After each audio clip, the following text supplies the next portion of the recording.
Next video है हमारा test for identification of type emulsion. तो हम इसमें क्या करें, कैसे हम पता करेंगे कौन सा इमल्शन, अगर हमें इमल्शन दे दिया जाए और हमें ये पता करना है कि oil in water type emulsion है, water in oil type emulsion है, तो इसके लिए कौन कौन से टेस्ट है उसके बारे में बात करते हैं। So use to differentiate between oil in water and water in oil type emulsion, दोनों टाइप को डिफ्रेंशिएट करने के लिए ये टेस्ट का यूज़ किया जाता है कि हमारा जो इमल्शन है वाटर इन ऑयल टाइप है या ऑयल इन वाटर टाइप है। तो इसके लिए जो टेस्ट है वो है 4 टेस्ट हैं इसके लिए: dilution test, dye test, conductivity test, fluorescence test. तो सबसे पहले बात करते हैं डाइल्यूशन टेस्ट की। तो डाइल्यूशन टेस्ट कैसे करते हैं? Emulsion is diluted with water. Suppose करिए हमें इमल्शन दे दिया गया, अब हमें अब पता करना है कि किस टाइप का इमल्शन है। तो हमने इमल्शन लिया, उसमें वाटर से उसको डाइल्यूट किया, वाटर मिक्स किया। वाटर मिक्स करने के बाद if the emulsion remain stubble after it's dilution, क्या होगा? Oil in water type emulsion होगा। क्यों? क्योंकि अगर हमारे इमल्शन जैसे का तैसे रहता है, उसमें कोई चेंजेस नहीं आते हैं, तो इसका मतलब है कि हमारा जो वाटर है वो कंटिन्यूअस फेज में है और ऑयल हमारे ग्लोब्यूल्स फॉर्म में है। क्यों? क्योंकि हमने उसमें जब वाटर मिक्स किया तो वाटर हमारा ऑटोमेटिकली कंटिन्यूअस फेज में वाटर के साथ ही मिक्स हो गया। ठीक है, तो वाटर हमारा इमल्शन पूरा प्रॉपरली स्टेबल रहा, उसमें कोई चेंजेस नहीं है। क्यों नहीं है? क्योंकि ग्लोब्यूल्स तो हमारे ऑयल्स थे, वो तो डिस्पर्स थे, लेकिन जो वाटर हमने जब उसमें ऐड किया वो ऑटोमेटिकली वो भी कंटिन्यूअस फेज के साथ मिक्स हो गए। ठीक है, तो हमारा जो इमल्शन है वो स्टेबल रहा।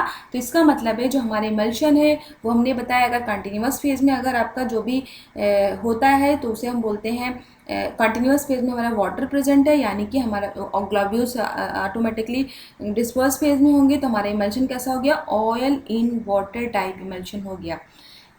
If the emulsion breaks on its dilution with water but remains stable when diluted with oil, तो इसका मतलब क्या हो गया? हमारा जो इमल्शन है वो वाटर इन ऑयल टाइप है। ठीक है, अगर हमारे वाटर ग्लोब्यूल्स के फॉर्म में है और ऑयल हमारा कंटिन्यूअस फेज में है, तो अगर हम उसमें और वाटर ऐड करेंगे तो वाटर हमारा कहाँ जाएगा? कंटिन्यूअस फेज में ही जाएगा, और हमारा ऑलरेडी कंटिन्यूअस फेज ऑयल ही है, तो वाटर उसमें फिर से ग्लोब्यूल्स बनाने लगेंगे। ठीक है, पहले से वाटर उसमें ग्लोब्यूल फॉर्म में है, हमने और वाटर ऐड किया तो ऑयल हमारे कंटिन्यूअस फेज में फिर से ग्लोब्यूल्स बन गए, यानी कि जो हमारा इमल्शन है वो क्या हो गया? स्टेबल ही नहीं रहा, मतलब ब्रेक हो गया। ठीक है, इमल्शन हमारा ब्रेक हो गया, पहले जैसा नहीं रहा।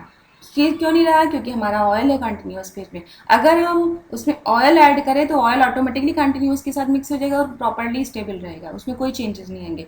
लेकिन हमने वही वाटर ऐड कर दिया तो ऑयल हमारा जो इमल्शन है वो क्या हो गया? ब्रेक हो गया।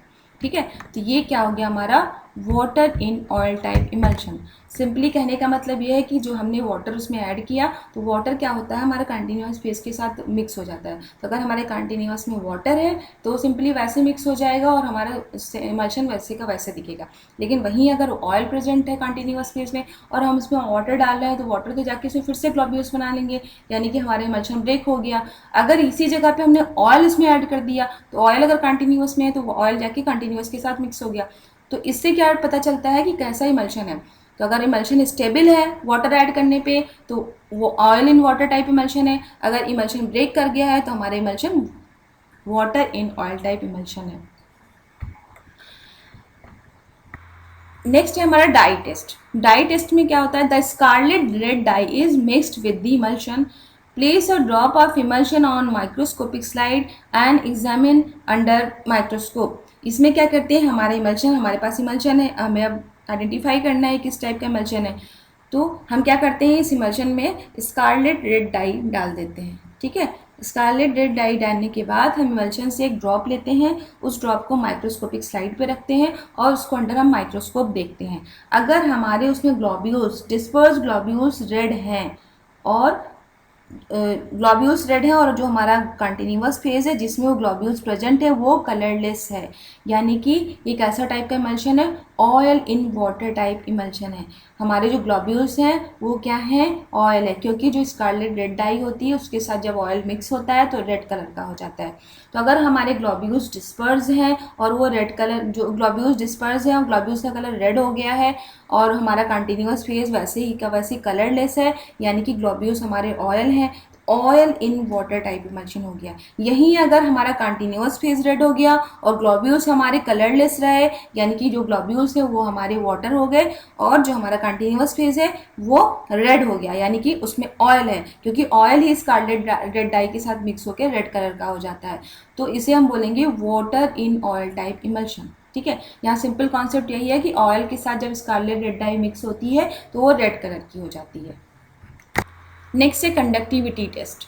तो जैसा कि आपको पता है कि water is good conductor of electricity, whereas oil is non conductor of electricity. ये तो पता ही होगा कि वाटर जो गुड कंडक्टर है, ठीक है, जिसको क्या बोलते हैं आप लोग, सुचालक है, और जो ऑयल है वो नॉन कंडक्टर या कुचालक, जिसको आप हिंदी में बोलते हो। तो in conductivity test a pair of electrode connected with the low voltage bulb is dipped in the emulsion. इसमें क्या करते हैं, हमने इमल्शन लिया, हमारे पास अभी इमल्शन है, हमें आइडेंटिफाई करना है। तो हमने इमल्शन लिया, इमल्शन में हमने 2 इलेक्ट्रोड डिप किए, इलेक्ट्रोड के साथ हमने एक बल्ब अटैच कर दिया। ठीक है, अगर हमारा कंटिन्यूअस फेज में वाटर प्रेजेंट है तो हमारा बल्ब ग्लो करेगा।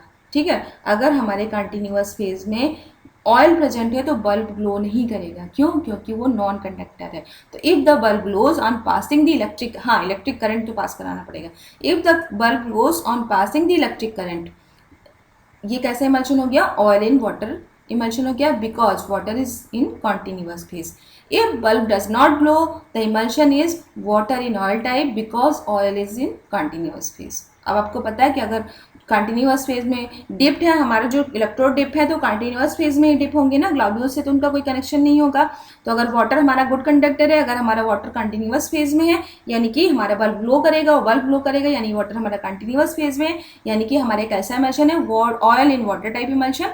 और अगर हमारे बल्ब ग्लो नहीं करे, यानी कि हमारा ऑयल कंटिन्यूअस फेज में है, तो ये हमारा किस टाइप का इमल्शन हो गया, water in oil type emulsion. Next हमारा टेस्ट है फ्लोरेसेंस टेस्ट। तो certain fixed oil possesses the physical properties of fluorescing in the presence of ultraviolet radiations on microscopic observation of emulsion under UV radiation। तो कुछ fixed oil ऐसे होते हैं जिनकी क्या प्रॉपर्टी होती है, फिजिकल प्रॉपर्टी होती है कि जब उन पे यूवी रेडिएशन पड़ती है तो फ्लोरेसेंस जैसा कलर आता है। फ्लोरेसेंस कलर आपको पता होगा, जिसको आप लोग जुगनू का कलर बोलते हो, वही फ्लोरेसेंस कलर होता है। तो कुछ ऐसे फिक्स्ड ऑयल होते हैं जिनकी क्या प्रॉपर्टी होती है कि जब उन पे यूवी रेडिएशन पड़ती है तो फ्लोरेसेंस कलर देते हैं, मतलब मीन्स चमकते हैं। तो इसमें क्या करेंगे, हमारे पास इमल्शन है, इमल्शन का हमने एक ड्रॉप लिया, ड्रॉप लेके हमने उसको क्या किया, on microscopic observation of emulsion under UV radiation के अंदर उसका माइक्रोस्कोपिक ऑब्जर्वेशन किया, मीन्स यूवी रेडिएशन पास कराए, उसको माइक्रोस्कोप के नीचे उसको रख के देखा, एक ड्रॉप उसका लिया, स्लाइड पे लिया, उसको माइक्रोस्कोप के अंदर नीचे रखा और वहाँ से यूवी रेडिएशन पास कराई। अगर हमारे ग्लोब्यूल्स फ्लोरेसेंस कलर दे रहे हैं, यानी कि ऑयल ही फ्लोरेसेंस कलर देगा, कुछ जो भी फिक्स्ड ऑयल है, सर्टेन फिक्स्ड ऑयल वही फ्लोरेसेंस कलर देते हैं। तो अगर हमारे ग्लोब्यूल्स फ्लोरेसेंस हो रहे हैं, यानी कि हम ऑयल हमारा ग्लोब्यूल्स फॉर्म में यानी कि डिस्पर्स फॉर्म में है, और वाटर हमारा कंटिन्यूअस फॉर्म में है, यानी कि किस टाइप का इमल्शन हो गया, oil in water type emulsion. अगर हमारे उसी जगह हमारा जो कंटिन्यूअस फेज है वो हमारा पूरा फ्लोरेसेंस कलर दे रहा है और ग्लोब्यूल्स हमारे कोई भी कलर नहीं दे रहे हैं, यानी कि हमारा जो ग्लोब्यूल्स यानी कि कंटिन्यूअस फेज में हमारे ऑयल प्रेजेंट है, क्योंकि ऑयल ही फ्लोरेसेंस कलर देता है ऑन द यूवी रेडिएशन। ठीक है, तो if the whole field fluorescence indicates that oil is present in the continuous phase. अगर पूरी फील्ड मीन्स ग्लोब्यूल्स हमारे कलरलेस दिख रहे हैं, लेकिन हमारा जो कंटिन्यूअस फेज है पूरा होल फील्ड जो है वो फ्लोरेसेंस कर रहा है, यानी ऑयल हमारा कंटिन्यूअस फेज में है, इसको हम बोलेंगे water in oil type emulsion. If only droplet fluorescence indicates that oil is present in the dispersed phase। अगर सिर्फ ड्रॉपलेट फ्लोरेसेंस कर रहा है, यानी कि हमारा जो ऑयल है वो ड्रॉपलेट फॉर्म की में है, यानी कि डिस्पर्स फॉर्म में है, तो इसे हम बोलेंगे oil in water type emulsion. तो यहाँ पे आपको क्लियर हो गया होगा। अगर आपको वाटर इन ऑयल और ऑयल इन वाटर का कॉन्सेप्ट क्लियर है तो आपको टेस्ट भी समझने में कोई दिक्कत नहीं होगी। आपको बस ये कॉन्सेप्ट क्लियर करना है कि वाटर इन ऑयल क्या होता है, ऑयल इन वाटर क्या होता है, डिस्पर्स फेज क्या होता है, कंटिन्यूअस फेज क्या होता है। आपको इमल्शन में सिर्फ ये 3-4 कॉन्सेप्ट क्लियर करने हैं, प्रॉपर आपका ये इमल्शन का चैप्टर कंप्लीट हो जाएगा। तो ये हमारे test of emulsion. If you like my video, subscribe my channel and don't forget to press bell icon.